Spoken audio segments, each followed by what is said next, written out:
Salomon, if you want make Salomon, we for change we attitude. Salomon, if you want make Salomon.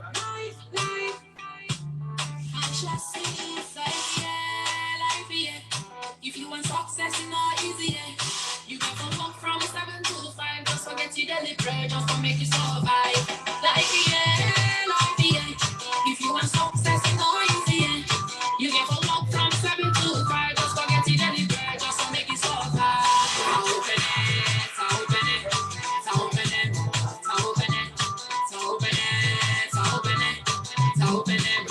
Open it. Get a funny things about life. Your hockey should be sharper than life. Believe in yourself and nature will provide. Cause once I go this up, I must survive. There are funny things about life. Your hockey should be sharper than life. Believe in yourself and nature will provide. Cause once I go this up, I must survive. Respect my hustle. Hey, my hustle. I will respect your hustle. My hustle. If you want success, it's not easy. You got to walk from 7 to 5. Just forget your daily bread, just to make you survive. Life, if you want success, it's not easy. You got to walk from 7 to 5. Just forget your daily bread, just to make you survive. Open it.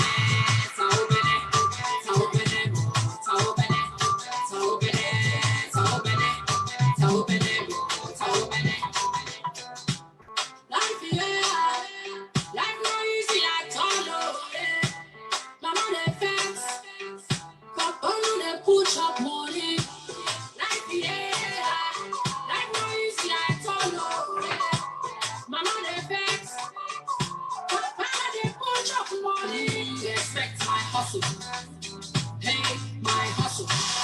I will respect your hustle. My hustle. If you want success, it's not easy. You got to walk from 7 to 5. Just forget your daily bread, just to make you survive. If you want success, it's not easy. You got to walk from 7 to 5. Just forget your daily bread, just to make you survive. Open it.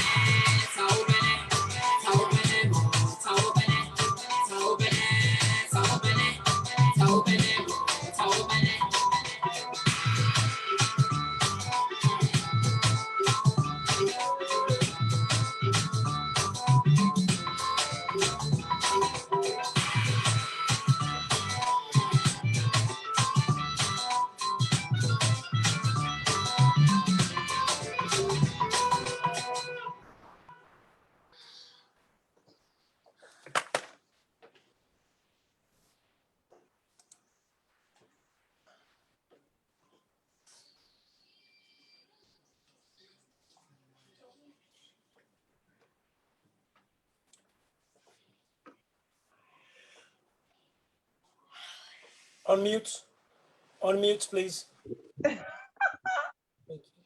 Hello. Good evening, ladies and gentlemen. This is Isatta Sisay-Jalloh on the Health Show. Please excuse my technology glitch. As you know, we're all still struggling and fighting and trying to get to understand what this new norm is all about. And today we're going to talk about women's business. Women's business, but that doesn't mean men should not be involved. That doesn't mean men should not be listening. It's got everything to do with men. Why? Because you've got daughters, you've got mothers, you've got sisters, you've got girlfriends, you've got partners, you've got wives. So our business is your business. So remember that. So you need to be involved. We need to talk about it. Today we're going to talk about menopause. But in order for us to talk about menopause, we have to go to the beginning. Where does this menopause come from? What causes it? What then leads to menopause? So that's what we need to talk about. We need to talk about the thing called your menstrual cycle, your menstrual cycles and your hormones, and how does that work? So your menstrual cycle is basically quite a complicated thing. It's a complex and controlled system that is managed by different glands and hormones in your body.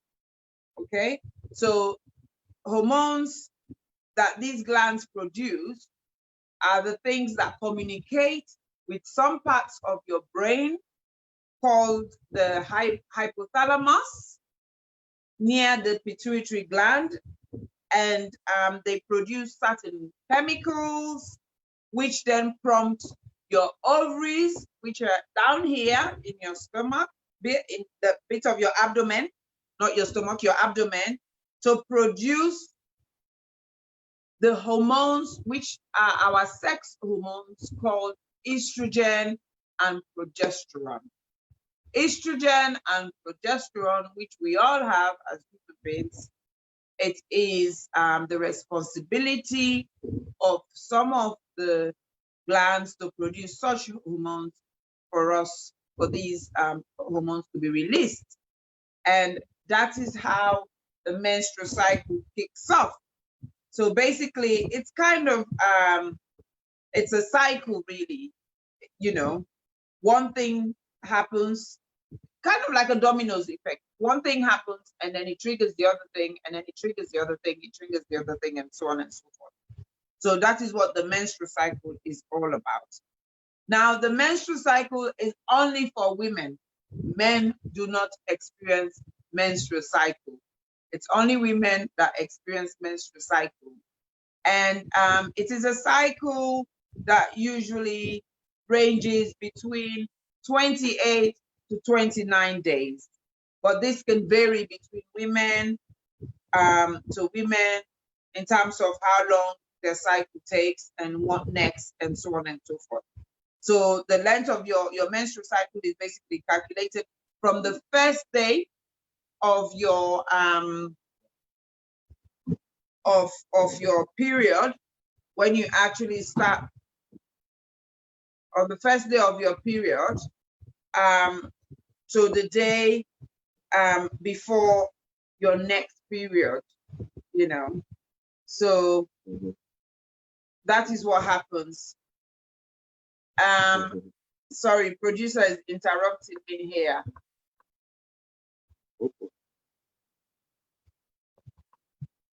What are we trying to do? Sorry, I'm just gonna have to do something quickly, guys. I don't think that. Okay, so is that okay now? All right, give me thumbs up. Okay, thank you. Sorry about that, guys.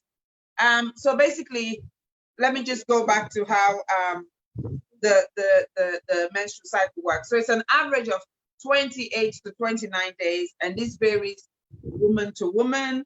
And the length of the cycle, the way you count it, it starts from the beginning of your period. The day you start bleeding, basically, is when you start counting your menstrual period to the day that you you know, see the next one. So you kind of calculate it, and then you know whether you're 28 days or 29 days. Now, how early can we start our menstrual cycle or our menstruation? How early can we get that? Well, it is what we call puberty. And we all know, in terms of puberty, nowadays, girls, but not even just nowadays, for many, many years, girls can get their first period from the age of about 11 to 14 years, you know. Saying that, I didn't start till I was 16. So it's really, there's always that one or two that skews evidence or research that has been done. And the reason why it's at that point, because that's the stage where they say you hit puberty, because at that stage, your other sexual characteristics have developed, such as your pubic hair and your breast have started developing. So, you know, back home we call and say, but we don't begin commot, and then you don't begin get your pubic hair under your armpits and your pubic region as well. So that's just the menstrual cycle in a nutshell. So the menstrual cycle itself has 4 phases. It happens in 4 different stages. So you have the menstruation, which is where the bleeding comes from. And then you've got the follicular phase, and then you've got ovulation, and then you've got the luteal phase, which we'll just go briefly into and talk about before we get to our main point, which is menopause, because I think it's very important for you to have an understanding of what's going on. Where does this menopause come from in the first place? How does it happen? What leads to it? So that is what we're talking about if you've just joined us. And I just want to say hello, everyone. Hello, hello, hello. Yes, Farella, I know some girls do start at 9. Indeed, they do. I mean, not even now. I think many years ago, I had a friend who started at 9. So it has been happening for a while, but the average, and that is why I said the average age of the majority of girls starting is between the age of 11 and 14 years. And like I said, I am one who is an example. I was a late starter. I didn't start till I was 16, believe it or not. So I didn't start my menstrual cycle until I was 16. I didn't develop breast until I was 16. So these days it's different for some of our children. And like I said, it happens in 4 different phases. You've got your menstruation, you've got your follicular phase, you've got your ovulation, and then you've got your luteal phase, which we'll talk about. Your menstruation is basically the elimination of the thickening lining of your uterus, which is called the endometrium, and from the body through to the vagina.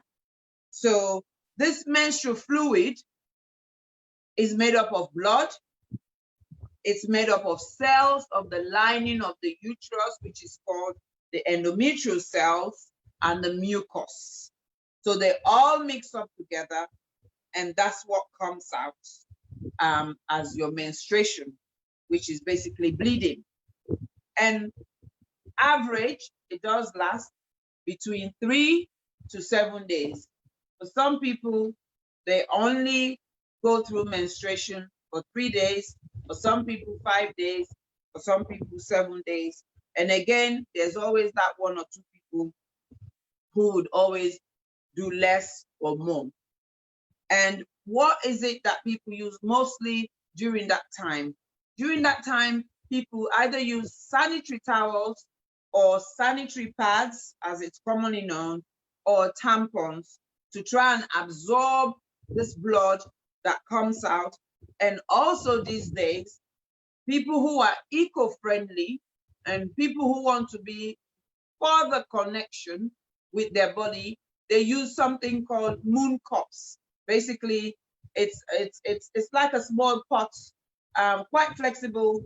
You just tip it in the neck of the vagina, and then you know it holds on to the blood.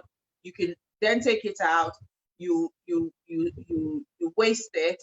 You wash it and use it again. And these are people who are eco-friendly or people who want to be more in touch with their body, you know. So there's various things. And again, I've heard of another type of people who they do menstrual festivals where they basically do not use any aid to help absorb this menstrual fluid, which is the blood.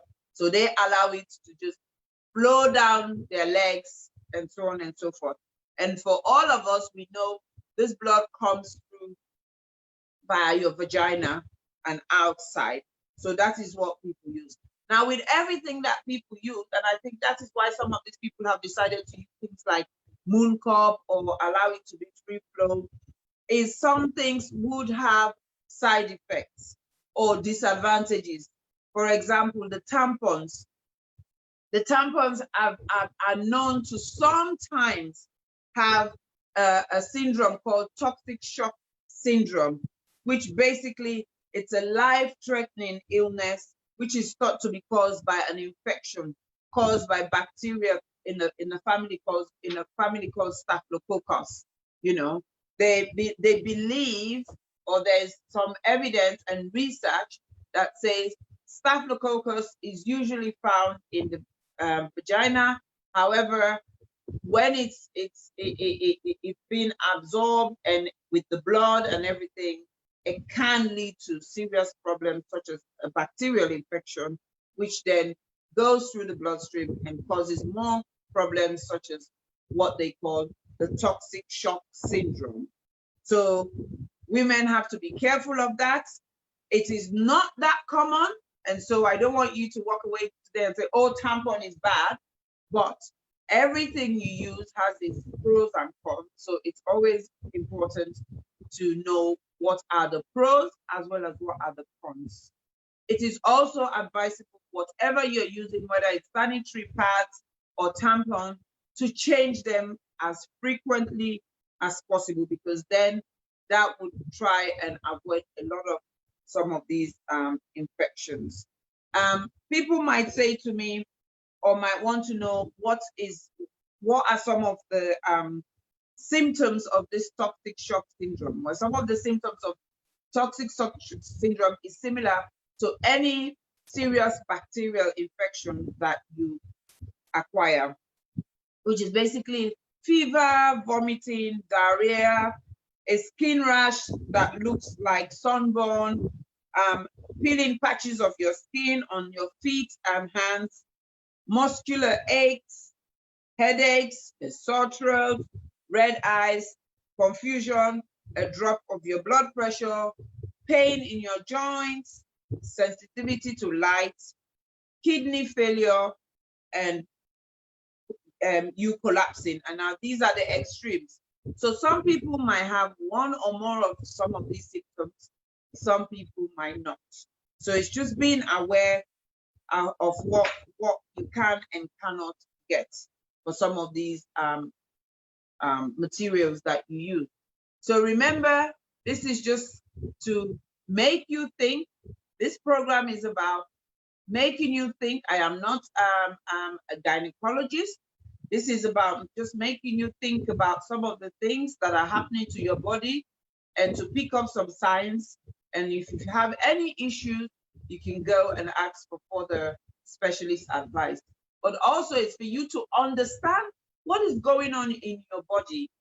We need to understand what happens in our body for us to be able to deal with some of the signs, the symptoms, and so on and so forth, you know. So let's be mindful of that and try and watch out for things like that if you're somebody who is using tampons. I'm not saying it's totally bad, and I know people who've used it all their lives and it's not caused them any problems. So the next stage of the menstrual cycle is the follicular phase, and basically this phase starts from the first day of menstruation, when you start bleeding, and ends with ovulation. So again, something triggers in the brain then talks to some of the glands, and then they release some of these hormones, which particularly one that they call follicle stimulating hormone.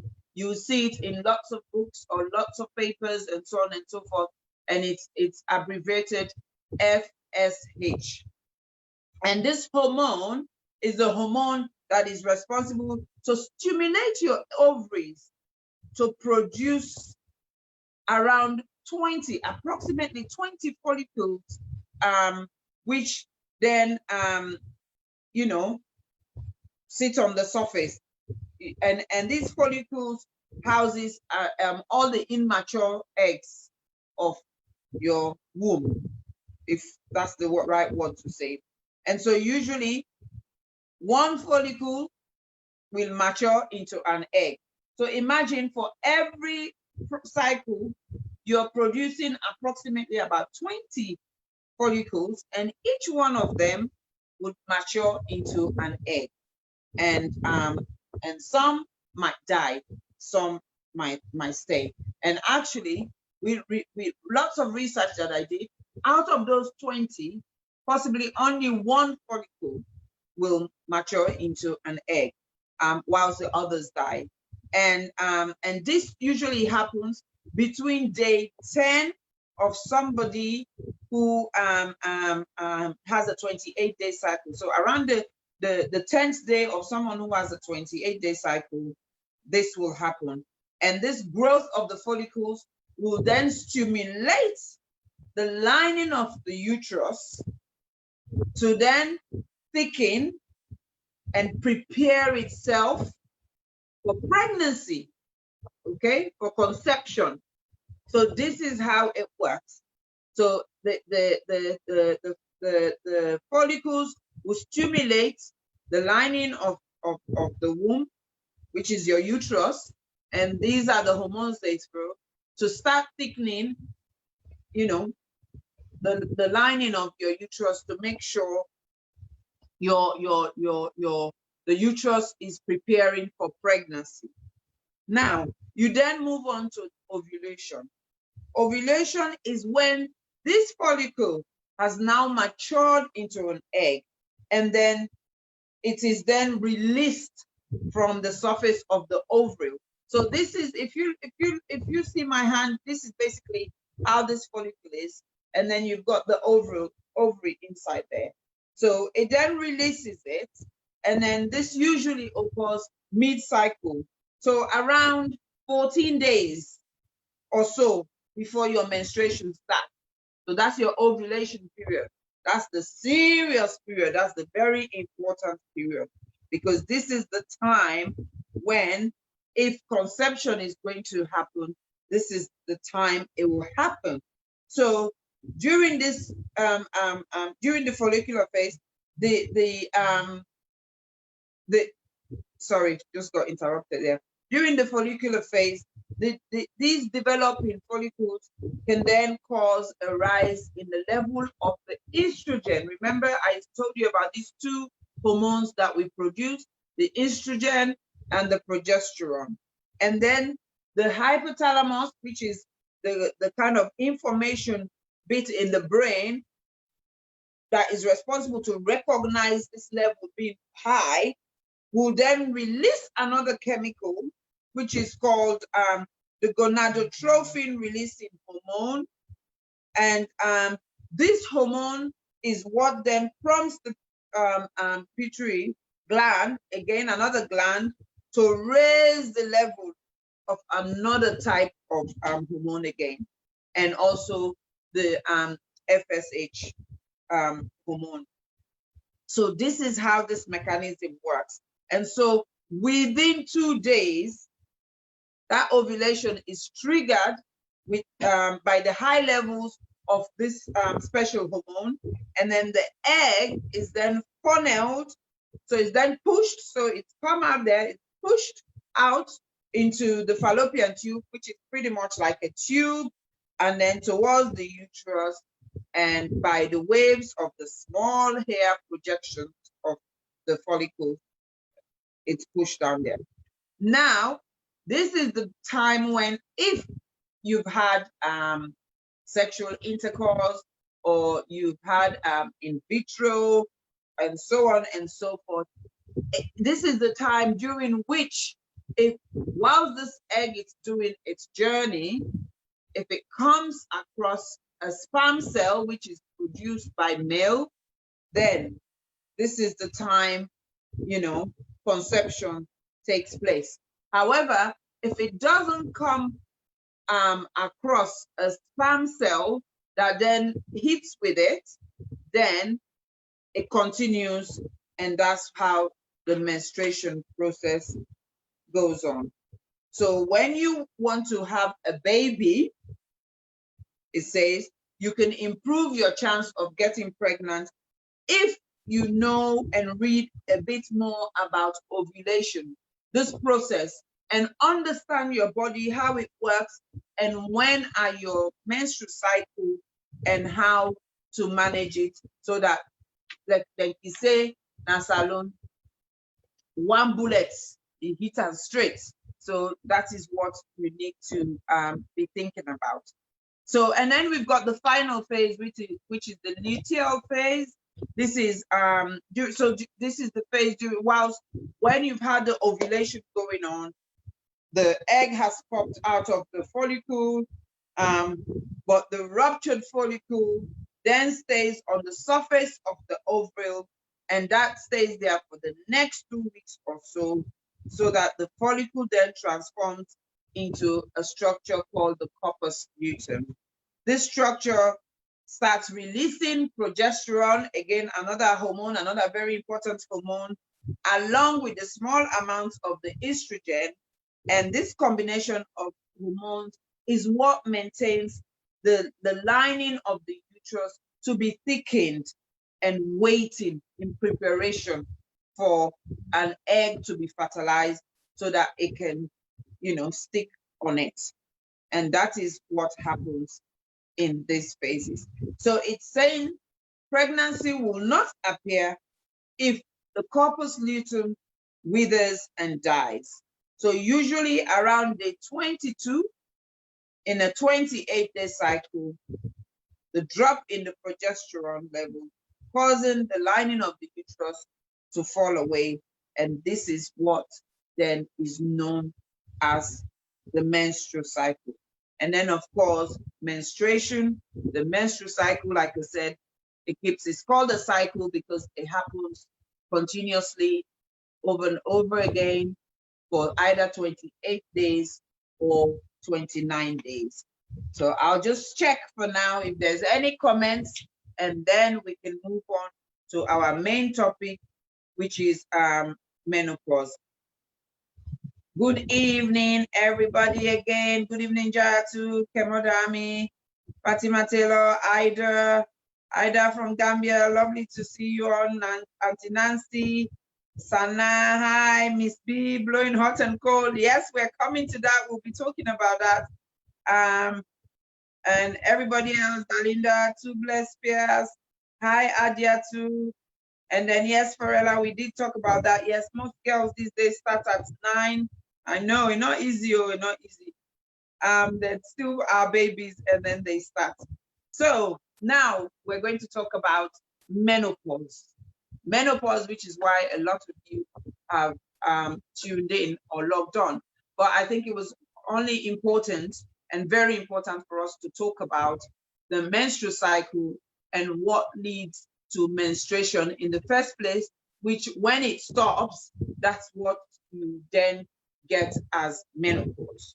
So menopause is basically when a woman stops having their menstruation or their period, as we call it commonly, and you're no longer able to get pregnant naturally.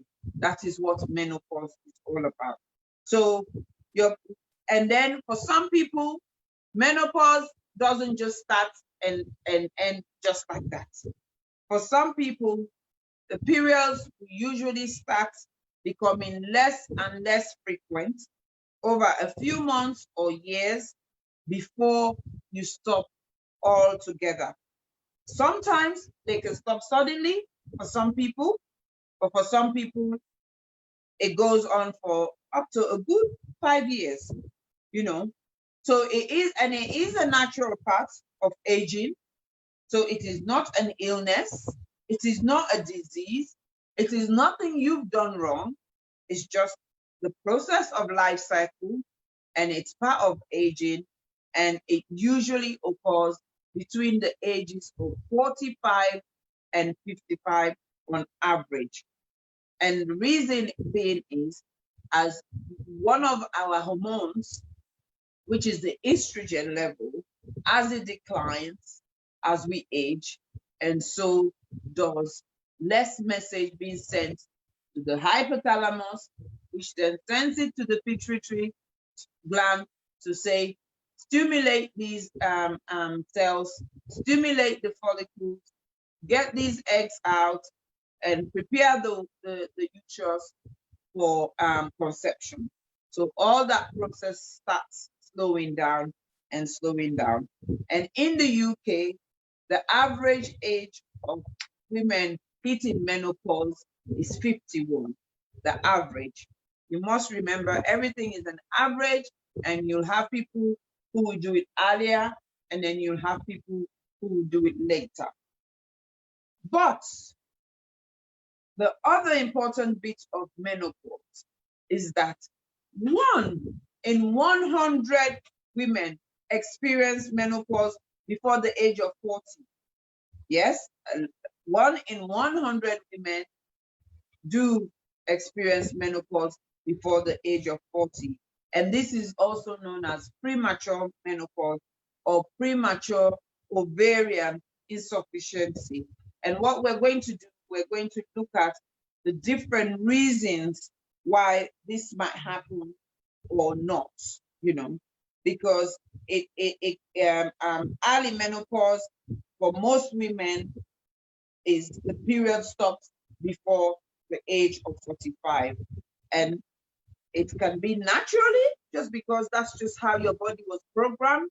And so your estrogen levels have declined significantly, and it happens naturally, or as a side effect of some treatment or some other genetic reason.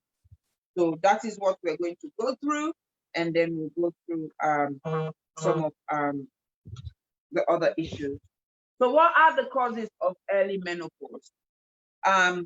Early menopause can happen naturally if a woman's ovary decides to stop. Yeah, it stops making normal levels of the 2 main hormones, especially the estrogen and the progesterone, especially the estrogen. This is sometimes called premature ovarian failure. Basically, your ovaries cannot do what they're supposed to do, which is release these follicles, mature them into eggs, and then it comes out for conception to take place, or it goes into the process of menstruation. Now, some of the causes of this ovarian failure is often unknown, but in some women, there could be several causes, or there could be few causes. One of the causes that have been seen to affect women is something genetics. So it's one of the things we have that makes up our cells and DNA, which is called chromosome. And it's a chromosome abnormality, which in some women causes them to have early menopause. And this type of issue is called Turner syndrome. So the Turner syndrome is a female only syndrome. It only affects women, and it's a genetic disorder that affects 1 in 2,000 people, baby girls. So it is not common. And basically what happens, rather than having 2 X chromosomes, that female will only have 1 normal X chromosome. So that is what happens. And that is how a lot of people, you would hear them say, oh, this person had premature menopause, or this person, never had never had a menstrual cycle. So the other thing that causes premature menopause as well is some autoimmune diseases, and this is as a result of when your own immune system starts attacking your own system itself. So if your immune system decides to attack the cells and the organs that produce these hormones that we need for the menstrual cycle, then of course it's gonna have an impact direct impact on that. And then as well, this is not very common, but it's also to have at the back of your mind, certain bacterial infections can also cause issues. Certain viral infections can also cause this premature menopause. And such are tuberculosis, mumps, and malaria. But these are very, very rare, like I said, very, very rare for it to cause premature menopause, or the scientific word for it, premature ovarian failure. And the other thing that can cause premature menopause is, of course, very cytotoxic drugs and treatments such as radiotherapy, which is radiation, or chemotherapy, which is made up of lots of cytotoxic drugs that can affect the processes of the menstrual cycle and so on and so on. So your risk of having an early menopause will depend on your age. Girls who haven't yet reached puberty can tolerate stronger treatment than older women. I'm talking about radiation and chemotherapy. And then of course the type of treatment you be given, and then the different types of chemotherapy. And because it's interesting, today I met somebody who had treatment for cancer, and they were told quite, clearly that after this treatment, you're highly unlikely not to have any children naturally. But luckily for her, she already had her children anyway before she developed cancer. However, lo and behold, few years later, after she's had her cancer treatment and everything, and she was going on with her life, she fell pregnant. And that was that is one of the exceptions to the rule, because 9 out of 10 times, or 99.9% out of 100%, once you've had those treatments, especially middle-aged woman, it's highly unlikely you're able to go through it's highly likely that your ovaries will become a failure. So it's very, very important to be mindful of that. And of course, surgery again can lead to premature menopause, and primarily that's where you have surgery where they remove your ovaries, for example, for hysterectomy, and so on and so forth. So if you have any issues, if you have any concerns regarding any of this conversation or what we're talking about, please, please, please, wherever you are, whether it's in the UK, whether you're in the United States, or whether you're in Africa, go and see a doctor. Go and see a specialist doctor and speak to them about it and raise concerns, because there can be treatment for some early menopause, but there cannot be for some.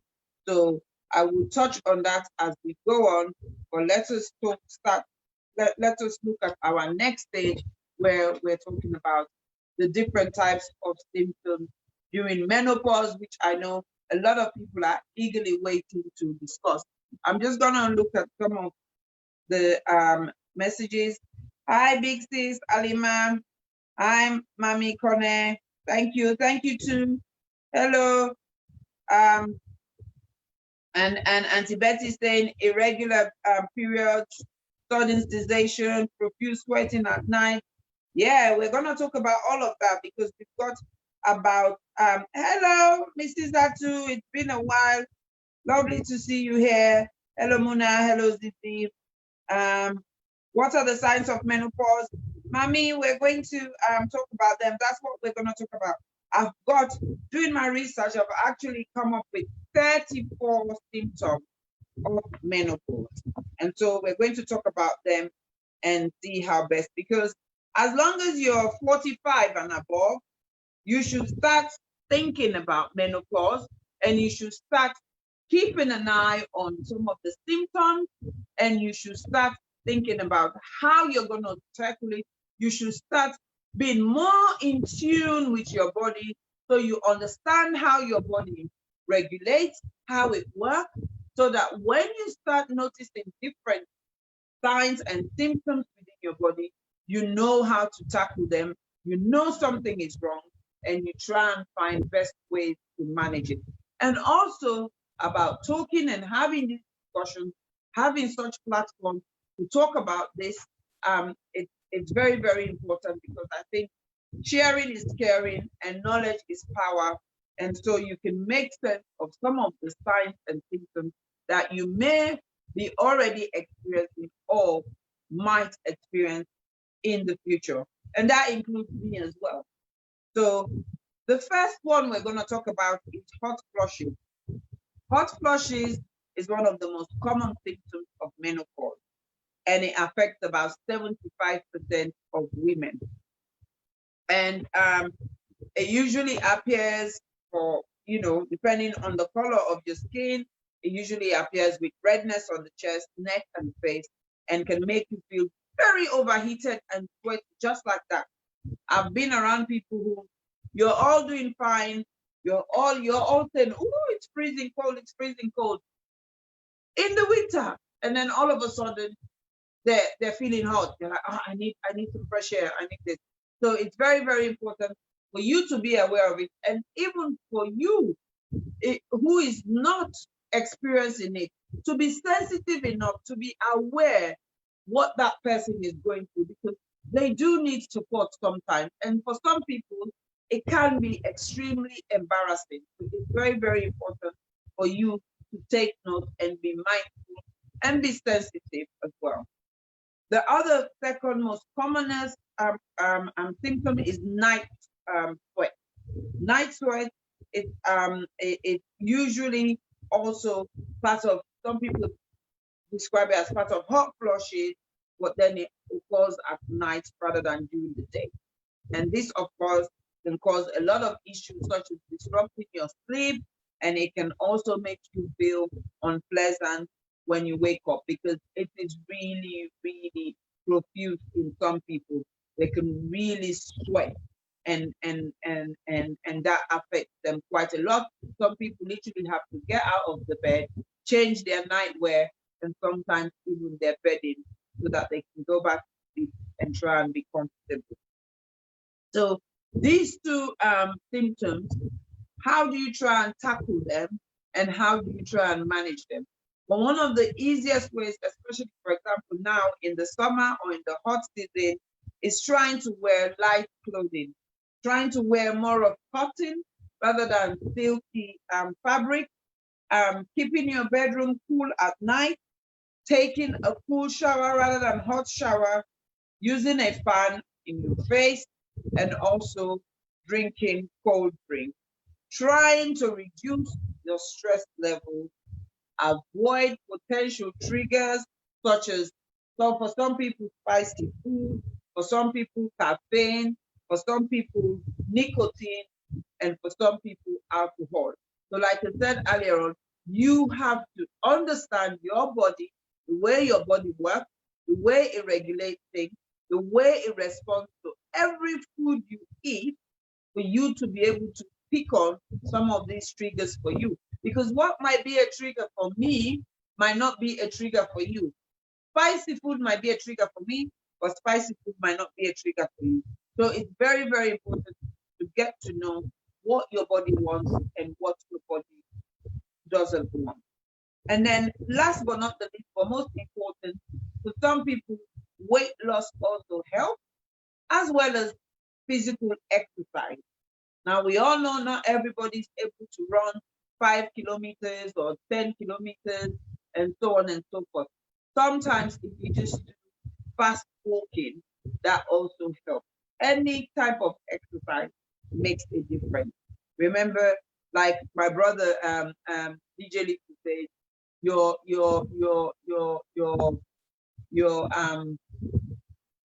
competition is with the clock, not with somebody else, because everybody else has different abilities and different potential.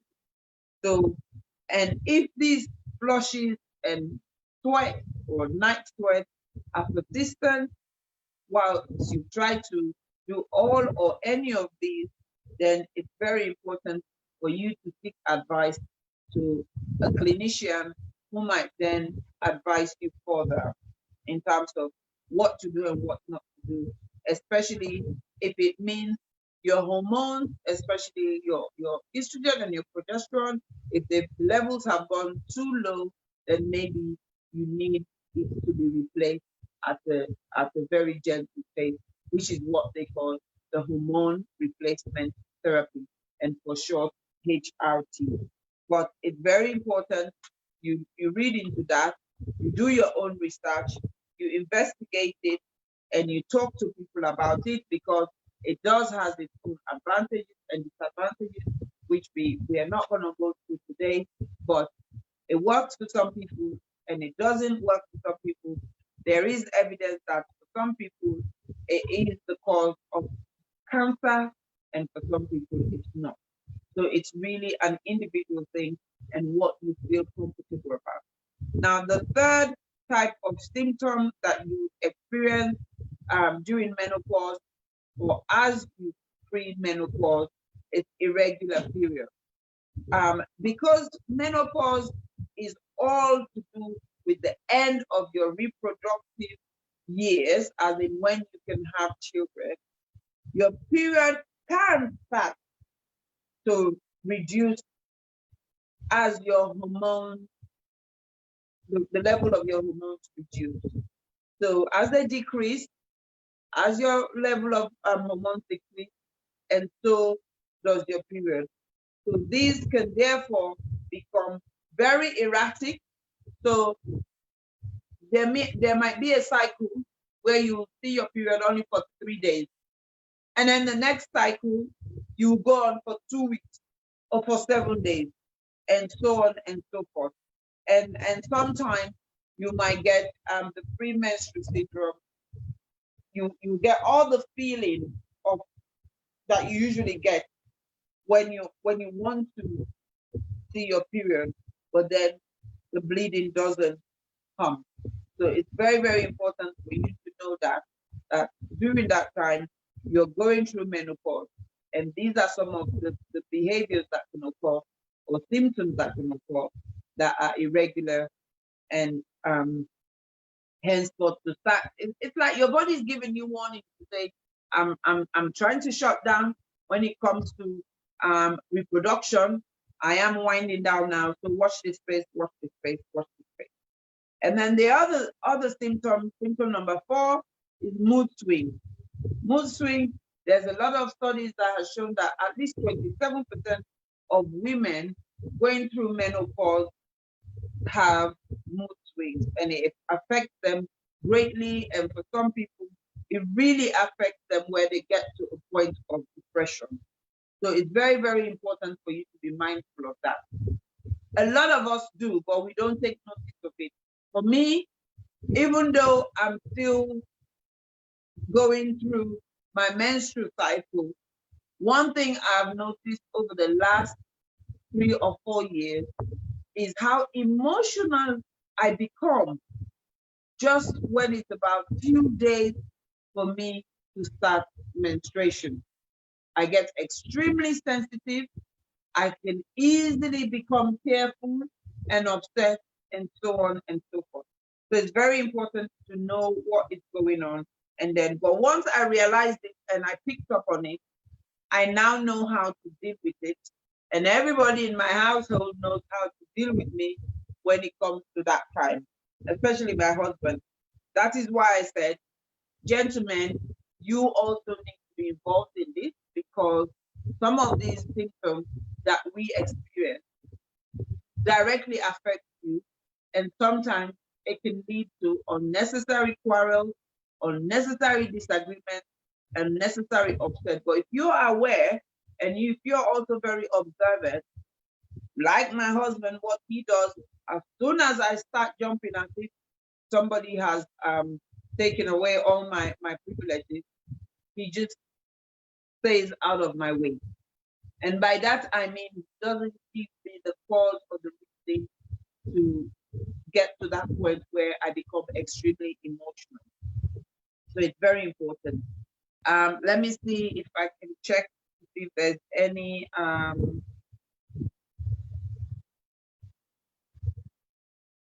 new comment here. New comments.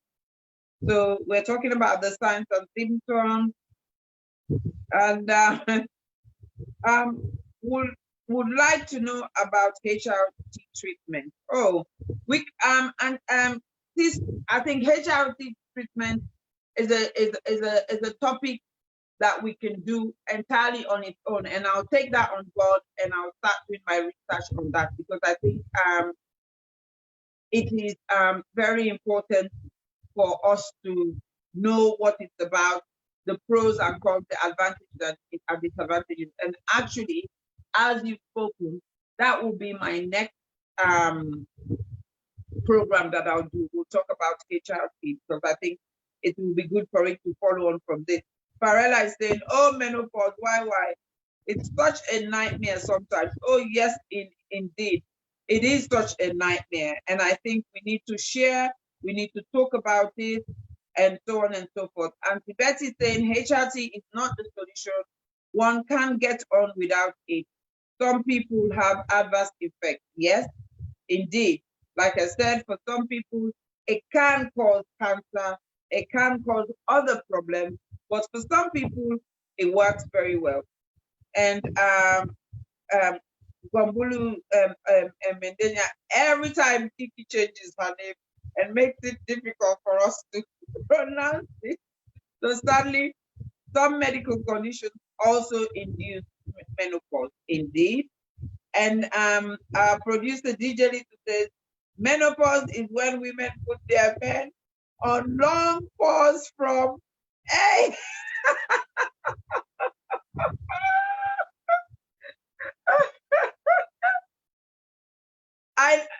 Where is Avril?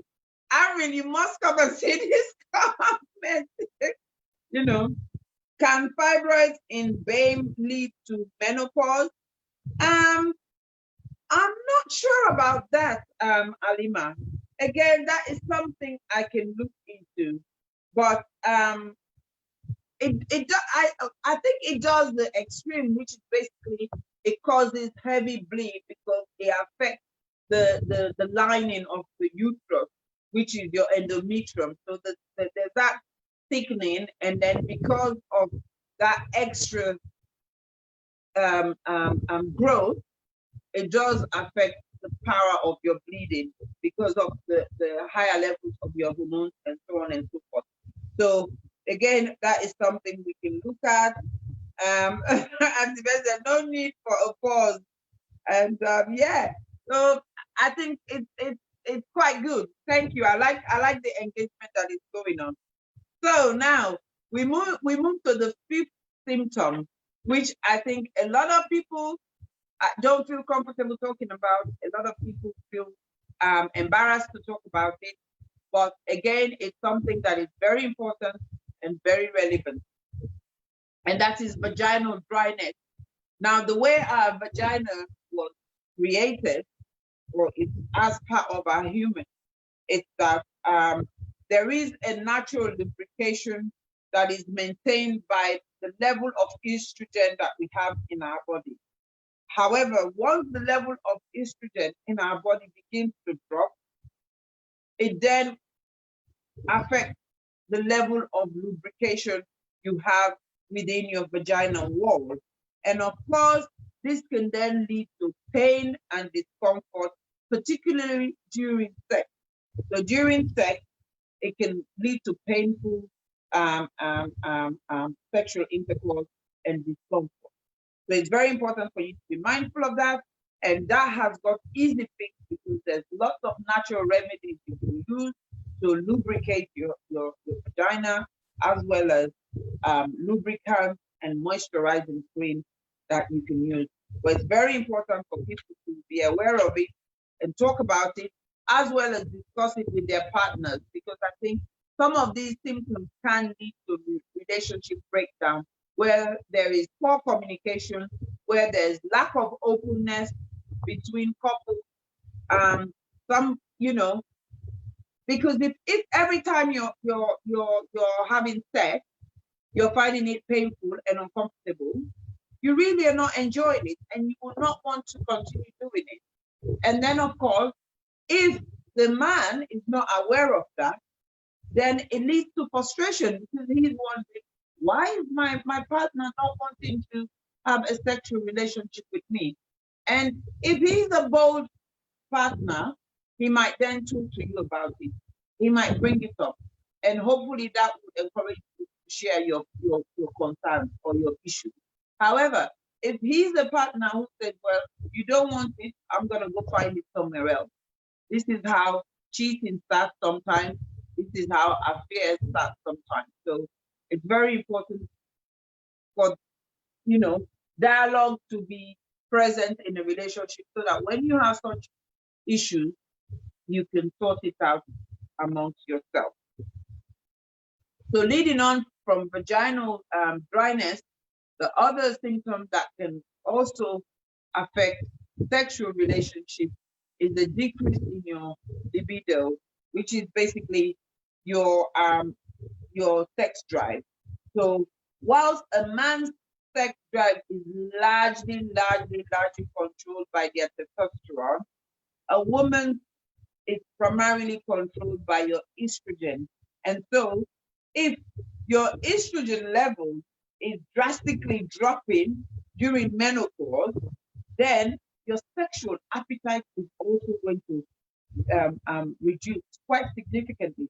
So if you just look at the relationship, so your estrogen level is one of the game players that controls, that works with your brain, that works with your body for conception, for menstruation.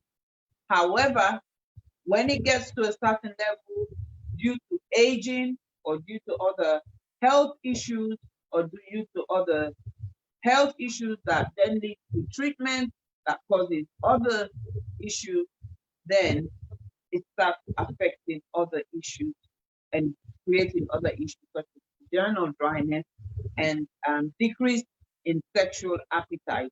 So your sexual appetite decreases, and then you don't have the urge to have sex. So if you were someone who enjoyed sex every 2 to 3 days, or every day for that matter, all of a sudden you don't want to do it. Maybe you only want to do it once a week, once every fortnight, or even can't be bothered.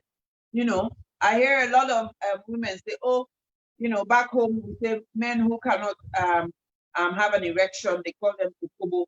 Some women say, oh, me a woman ukubu, because I really don't have the urge to have sex. So the urge to have sex is also the same as the appetite, the sexual appetite for you to be engaged in a sexual relationship. And so it's very, very important. And yes, again, this is something that there's evidence that HRT can help with, but not for all. And if it's not effective, for some people, they can be offered a treatment of testosterone, which would help to stimulate your sex drive.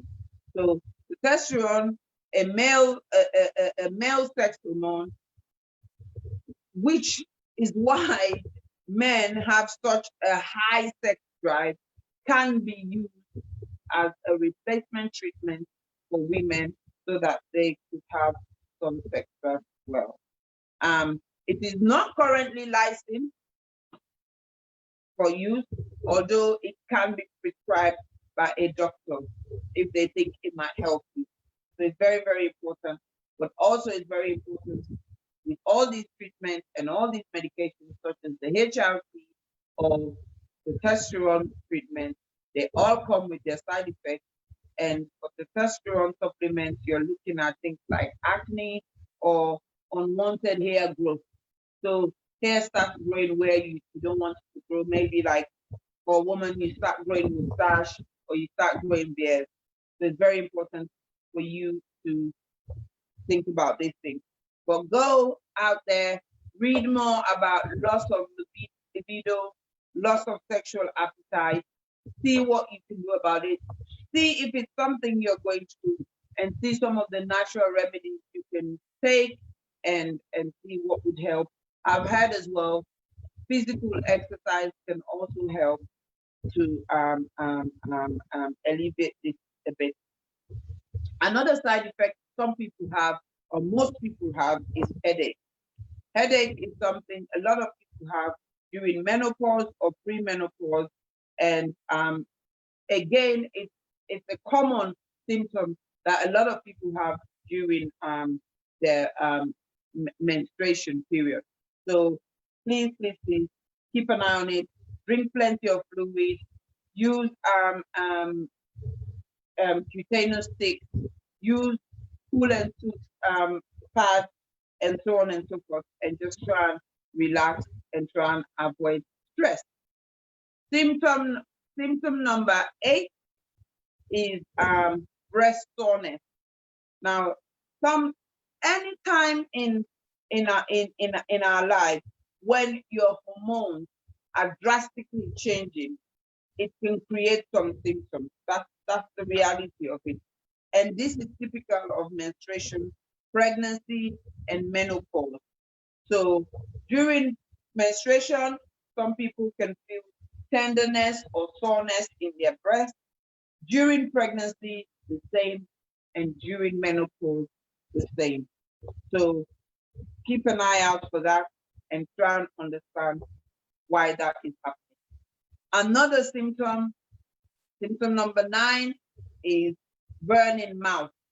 Now, burning mouth is not very common, but however, it does affect some people where the saliva in their mouth is not as much as it should.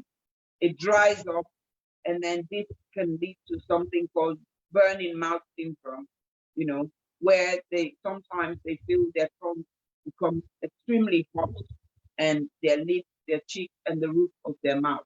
So they constantly have to try to be moisturizing their mouth by drinking plenty of fluid, and so on and so forth. Somebody mentioned earlier on 8, joint pains, aches and pains. This, not all aches and pains can be arthritis.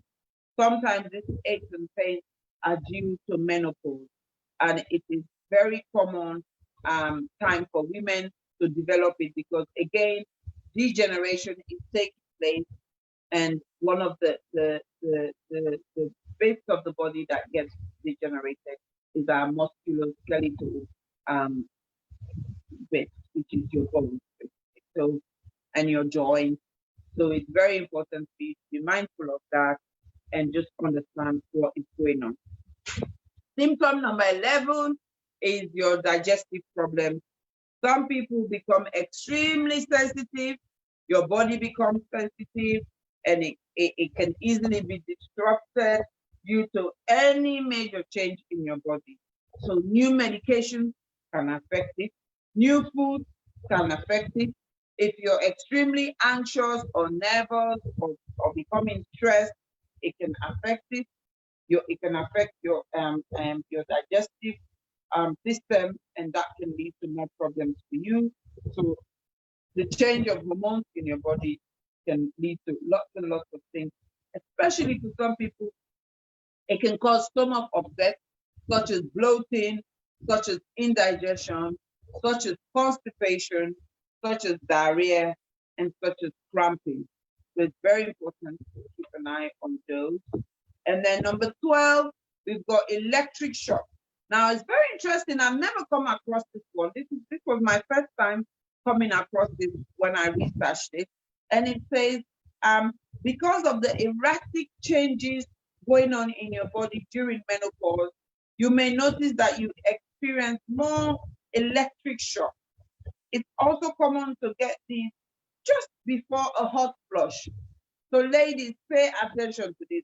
Electric shock. I think it's basically where you sit and you just say, "Ooh," that kind of shock, tingling shock. And they're saying, because of the changes that are going on in our body, We do have these electrical because we've got these nerve impulses that are going on in our body anyway, which is pretty much electrical to some extent. So obviously, the reduction of these hormones can then pronounce this a bit more, where you can feel the sensation, but also it comes on just before hot flushes. So be mindful of that. And then moving on, we've got muscle tension. Muscle tension is basically, it's closely linked with stress and anxiety and presents itself as a feeling of tightness in the muscle, like a strain. So again, this is another thing that regular exercise can help with, regular body movement can help with, and so on and so forth. Another rare symptom that I came across is called gum problems. Now, gum problems, it says it affects 10 to 40% of menopausal women, where you experience a metallic taste in your mouth. That's interesting. You experience a metallic taste in your mouth. I wonder if anyone in listening or watching has got similar experience like that. And then, of course, you've got tingling extremities, which is basically the tingling sensation in your fingers or in your hand. It is not overly common, but it can happen to some people, and so on and so forth. And then itchy skin, again, your low estrogen levels can also lead to low collagen levels, which means the collagen, which is responsible for keeping your skin plump and firm and healthy, will become less, and then you may notice that your skin is becoming more dry, and of course it then leads to itchiness and so on and so forth. So again, one of the easiest and simplest way to tackle such a problem is to regular moisturize your body with body cream or moisturizer, and do it more regularly. And then number 17 of these symptoms is fatigue. One of the most common symptoms of menopause, it is said, and it is noted, is that women always feel extremely tired. Some sense of tiredness, some feeling of tiredness will always come across that. And then anxiety along with mood swings that we talked about, is well noticed, and it increases that feeling of not wanting to do anything, but also it increases your other emotional ability. Like I said earlier on, it can cause some people to be very angry easily. It can cause people to be irritated very easily. It can cause some people to become tearful very easily. And again, these are things you could sort out naturally through natural things, and just gentle exercises, for example, such as yoga, such as meditation. These are non-medicinal treatments you can have to help calm some of these issues if you're experiencing them. Of course, if it's getting extremely terrible or serious, where it's affecting your day-to-day living and it's affecting your relationship around you and so on and so forth, then it's very important for you to seek medical advice, and maybe you might be one of those people that might end up on antidepressants and so on and so forth. Again, with a lot of these symptoms we've discussed, they sometimes, of course, then lead to another type of symptom, which is called disrupted sleep. And disrupted sleep, basically, if you don't sleep, what does that lead to? It leads to extreme tiredness, you become easily agitated, and you lose interest. Your thinking ability is affected as well. So it's very important for you to be aware of these things and find ways of solving them rather than just going straight for conventional medication, because all of these have conventional treatment. For example, if you're not sleeping, you can get sleeping tablets. If you're feeling anxious and it's extremely affecting your mood and you're feeding into depression, you can get antidepressants and so on and so forth. However, there's so many alternative treatments that you can have, you can take, or things you can do for yourself that would help to go through some of these things. Let me just check some of the comments, and then we can move on from there. Thank you, CNU, Queen of Social Media. It says very educating. Yeah. And Antibeth says some women don't experience dryness in old age. No, some women don't at all. And again, it's all to do with hormones and how your body receives and accepts the levels of hormones as they reduce. So it's very, very important. It's quite individualized. So people, that is why I said you have to understand your body. You have to know how your body regulates, what is right for it and what is not right, what is new, what is not new, what is different, what triggers things, what affects you, and so on and so forth. So it's very, very important you do that. And there has been some interesting one here. Can women in their menopause be more sexually active? And Hannah Conte said, for me, during my menopause, I didn't experience hot or cold flushes. My period, though, was irregular with very heavy bleeding. You see, everybody is different. And yes, Alima, people can become very sexually active. Again, it depends on that individual and what's happening with their hormones, because everything is about a balance. Our hormones behave just like you have a scale where it shouldn't go more or it shouldn't go less. And once it does, it has different impact on your body, depending on the person's body naturally.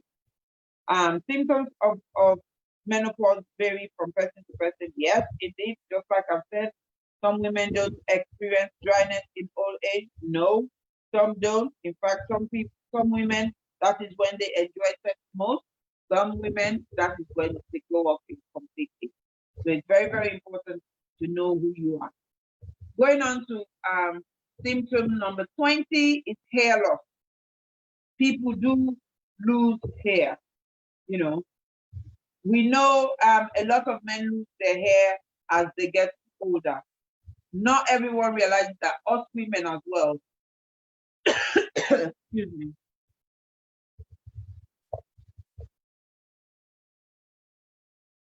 women as well can experience this during menopause, and it can accelerate loss of hair and leaving hair looking very thin. So some people say, oh, when I was growing up until certain age, I have very, very thick hair, very healthy hair. I don't know what I've done. I've not changed my hair product. I'm not, I've just been doing what I've been doing for the last 20 or so years. But for some reason, my hair breaks very easily and it's become very light and so on and so on and thin. So again, this is some of the reasons. Of course, there are other reasons why people can lose hair. For example, extreme stress or other treatments or other things going on with your body can lead to hair loss. Memory lapses, these are usually only temporary, losing your memory, but it can occur during menopause. People can become a bit more forgetful. So let's move away from the scientific term. You can become a bit more forgetful, and what you need to do is try some brain training exercises to strengthen your cognitive function, your thinking function, your thinking ability if you need to. And again, things like meditation. Just in there now, we're in an era where you can get a lot of things via media. If you go on YouTube, you just type in meditation. There'll be so much that you can just do, practice. And again, meditation is something that is for various things. It's to improve your thinking ability, but also to calm you down, to be more poised, and so on and so forth. And of course, that also then affects if you're having memory lapses, it can also affect your concentration levels. So again, these two intertwine with each other. Look after your brain by training your brain to be stronger in terms of your thinking ability as well as trying to find ways to relax your body so that in turn your brain can relax and function accordingly. Another thing that some people who are experiencing menopause suffer from is weight gain. Some people, it doesn't matter, they would eat just one meal a day. They might cap their calorie intake to just 500 calories a day, but they will still gain the weight. And again, it's got to do with the hormones. So that is why you don't just see people, if they're fat and you start saying, oh, you're too fat, now for try go on diet, this is not fit you. You don't know what's going on with them. You don't know what's happening. Again, other issues can lead to weight gain. Some people, when they're depressed, they gain weight. They comfort eat and they gain weight. Some people, they just can't help it. So it's always important for you to think about how you approach people when you see them with things that you think is not acceptable to you. It might be easy for you to do, it might be easy for you to manage, but for some others, it is not. So always be sensitive, be careful, and be cautious about how you approach other people and their issues that they're going through. The other thing that people do experience sometimes is dizzy spells where you feel a bit of vertigo, you feel unbalanced when you stand, you feel lightheadedness, and also, just generally not feeling very well. Again, that's all to do with your hormonal level. So this is why when I started this program, I said to you, it's very important for us to understand about the two most hormones that our body produces that help with our reproduction, which is then part of the process of the menstrual cycle and so on and so forth. And those two hormones are your estrogen and your progesterone.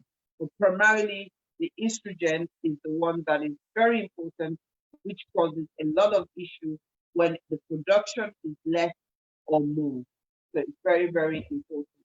And then, of course, people experience bloating where their stomach is, they always feel full with wind rather than with food.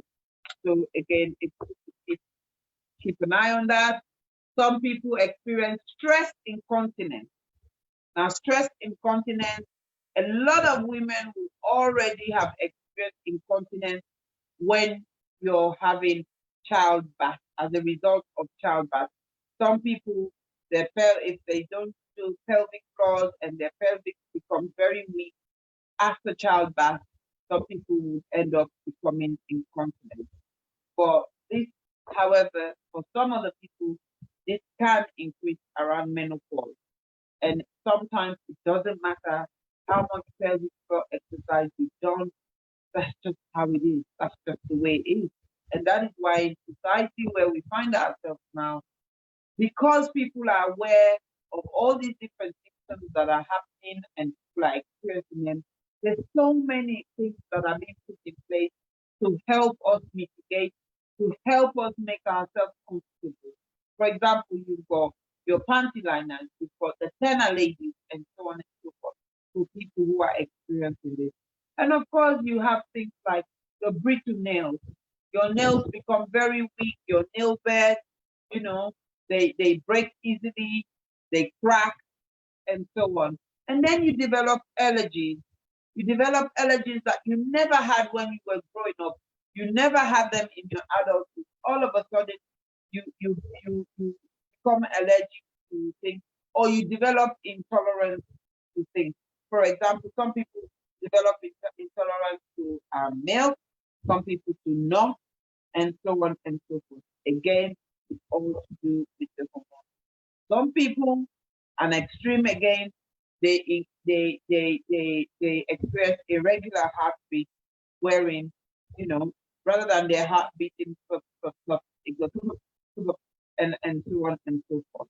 And again, it can lead to heart palpitation, which can then lead to more problems for people. So one of the other things as well that people do experience is body odor. People experience body odor with menopause, and also sometimes during pre-menstruation. There are some people who experience their body also changes significantly during that time. Again, if you are aware of that, what you do, you wash more. If you're somebody who usually showers once a day, then you try and shower twice a day. If you're somebody who showers twice a day, then maybe try and skip in another one, and so on and so forth. Look at different types of antiperspirants. Look at different types of perfumery, and so on and so forth, to see how best we can mitigate some of these issues. And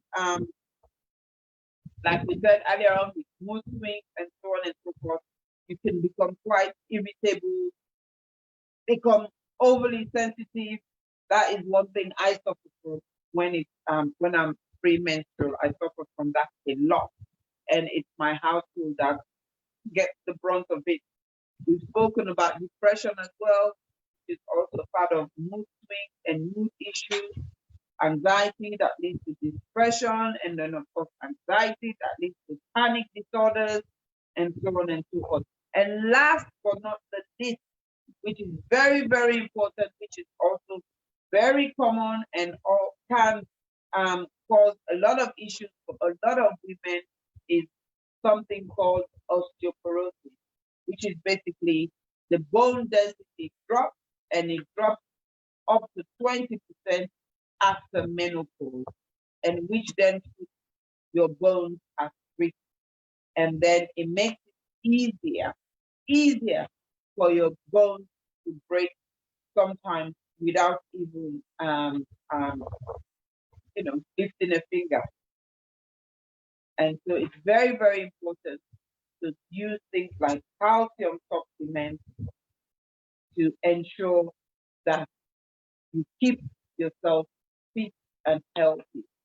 Now, a lot of the research, a lot of the articles are saying the best answer to most of all of these issues is HRT, which is basically a hormone replacement therapy, which basically means they're trying to artificially replace the hormone that you're naturally losing, which is your estrogen and the other hormones.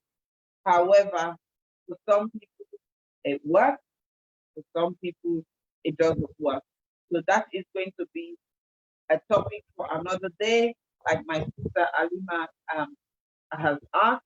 I think we should talk about HRT and its advantages and its disadvantages, and what we should be looking out for. Let me just read some comments again. I prefer my period to these symptoms. I came in earlier and went out earlier. Aren't you lucky? Farella, I said that my daughter would have diagnosed you with corona for coughing. No? Tell her not every cough is corona. Tell her this cough is dry throat from talking too much, auntie talking too much and talking too much. And then we've got our producer digitally to hear saying, menopause, oh menopause, menopause, oh menopause. Women love men so much they found no other word to deal with their first line of aging, so they call it menopause. Digitally, you're going to have stones thrown at you soon. And then Isatta says, can menopause symptoms like hot flushes last for over 10 years? Yes or no? For most people, they say it does usually last for about 5 years, but also again, it might, because for some people, where you're considered perimenopausal, where for some people, it takes roughly about 5 years for them to hit menopause. For example, you start experiencing some of the symptoms. I am only 46, and I feel perimenopausal now. Some of the symptoms that I've been talking about here, I feel I'm beginning to experience them, although I'm still having my menstruation. So it really, really varies by an individual, really. And Farella just said, I've just had a bath few minutes ago and I put the fan on in my bedroom. Who feels it knows it. Exactly, especially at times like this when the weather is hot and, you know, it makes it even 10 times harder. So I feel for you, Farella. One of my colleagues at work, what she usually does, she she puts her feet in cold in a bowl of water. So maybe when you're at home and you're lounging in your living room, it might be a good idea if you're feeling hot or you're experiencing some of these hot flushes to just have a bowl that you can put water in and just dip your foot. Got a spa bowl or not, or just plastic container. Thank you, Nima, for saying it's a good topic. I said, supplement your calcium, take as soon as you turn 50. Oh, yes, because that's very important because already degeneration is going on. Remember, our life is a cycle, and when we're born, cells are regenerated and they get regenerated, they get replenished.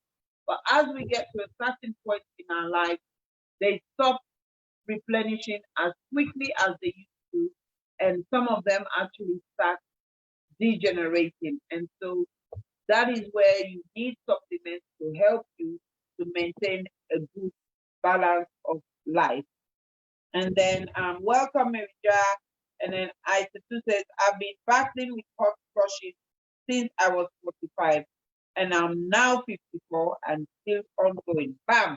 This is what we're saying. So somebody who was asking if it can last up to 10 years, this is a typical example.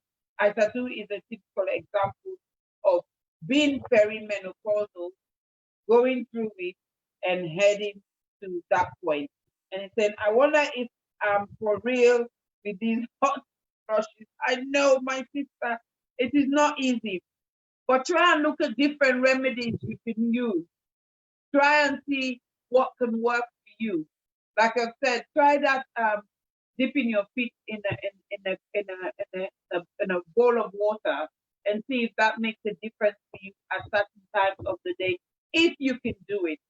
My colleague at work, we're so flexible, we're so accommodated that you know, she actually has that opportunity to dip her feet in a bowl of water, and that makes a lot of difference to her.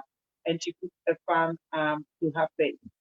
And I said, I wonder if I'm for real. Okay, we just said that. Hello, Rosinda. So, I mean, it's been an interesting topic, and I just want to say we're nearly coming to an end now.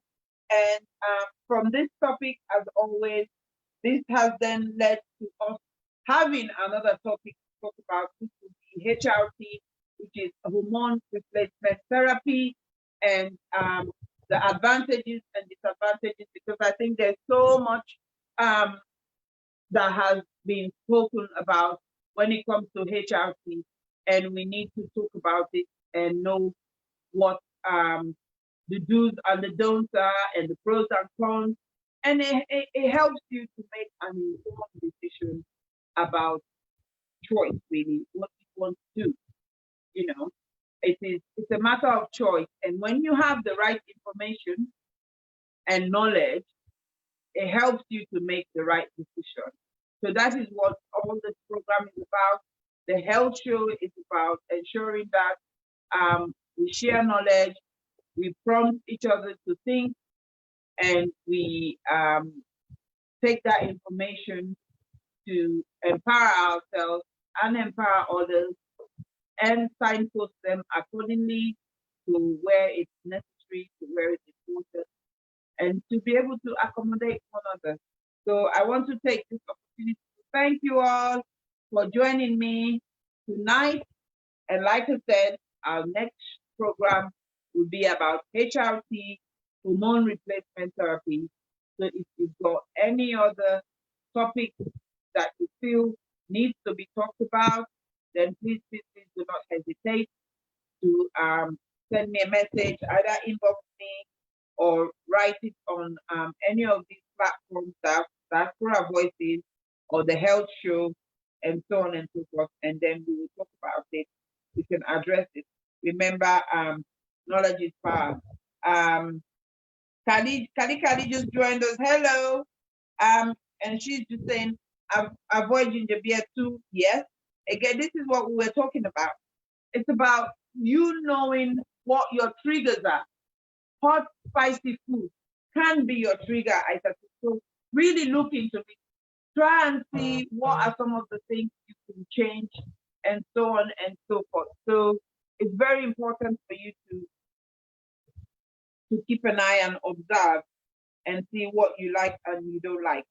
Thank you. Thank you. I'm glad it's of use, Farella.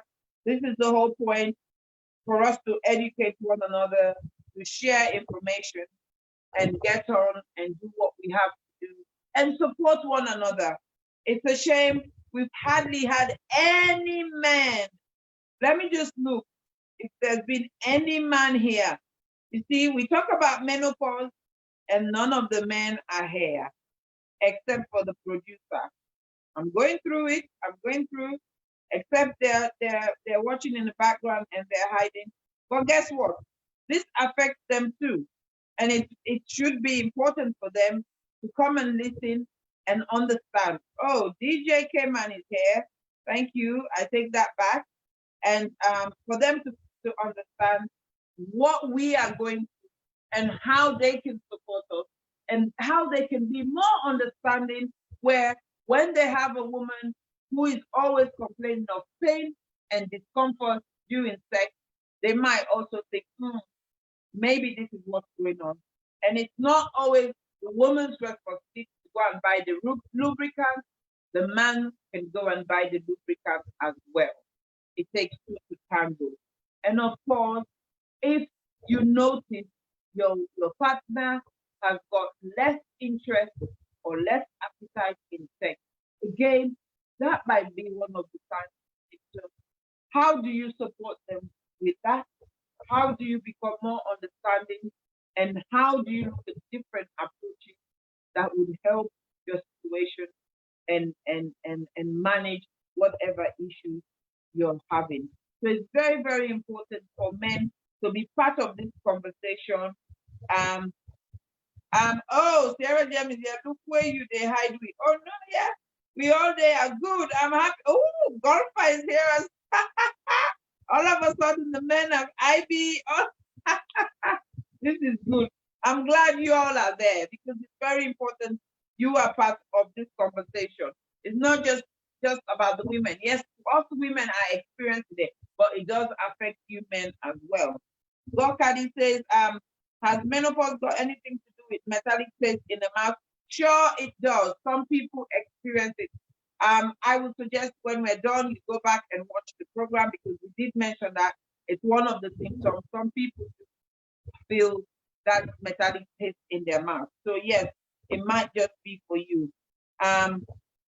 Isatta said, my mommy Mozart should be your next guest. Oh yeah, well, if she's got something to talk about, why not? The more the merrier. It's all about the big conversation. It's all about let's talk about the things that we don't want to talk about. It's all about let's talk about the things that we learn from, educate one another, and so on and so forth. It's very important. If we can make a difference in one person's life, we've made an impact, you know. So it's very, very important. So thank you so much. Thank you. Gokadi, there's about 34 symptoms of menopause.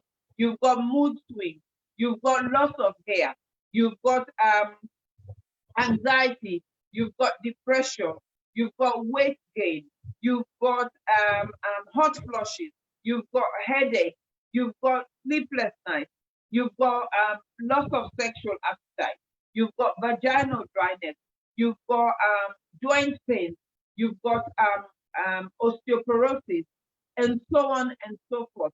You've got palpitation, you've got dry skin and itchy skin, and the list goes on. Like I said, it's about 34 of them.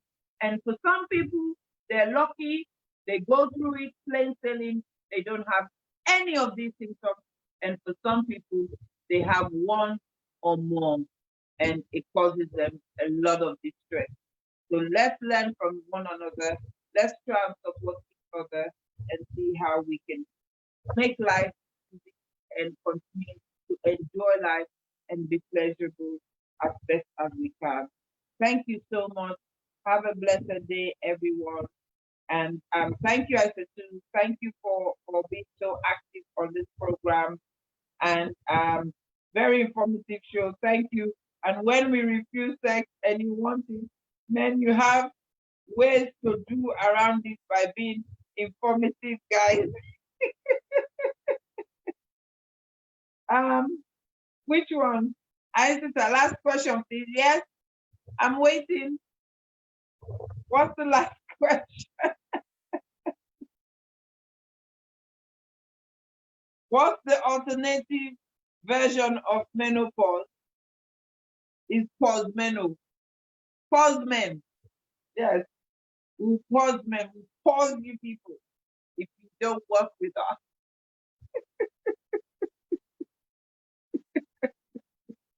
Men don't have menopause. They don't. You men have it sweet. You have it all easy and great. So all you have to do is support us and be willing to go through some of our challenges with us. So thank you so much, my producer, and have a good night, everybody. Once again, thank you for joining in and listening to the program. We're always very grateful.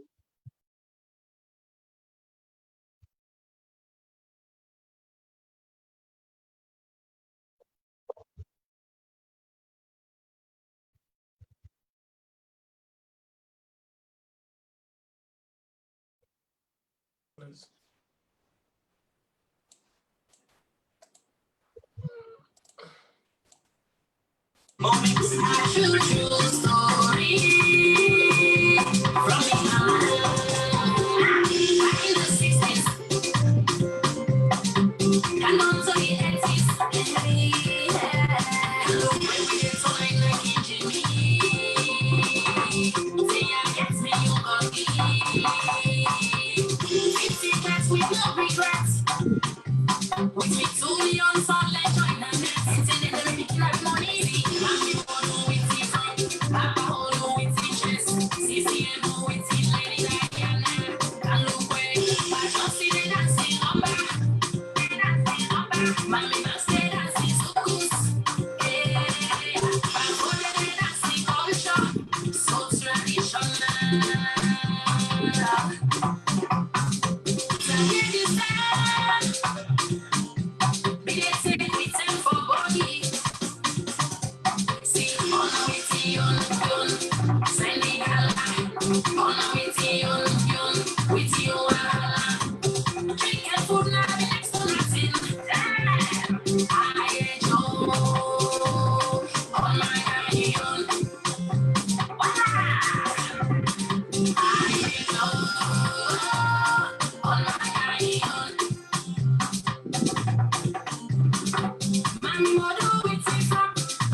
salon before change the attitude. Saloma, if you want make salon before change the attitude.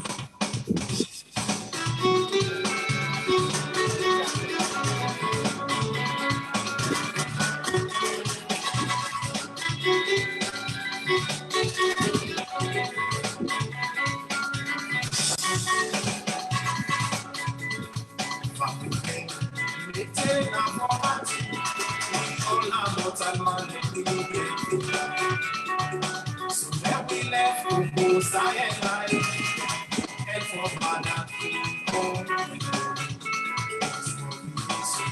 We study was sound, we go eat now in Monday.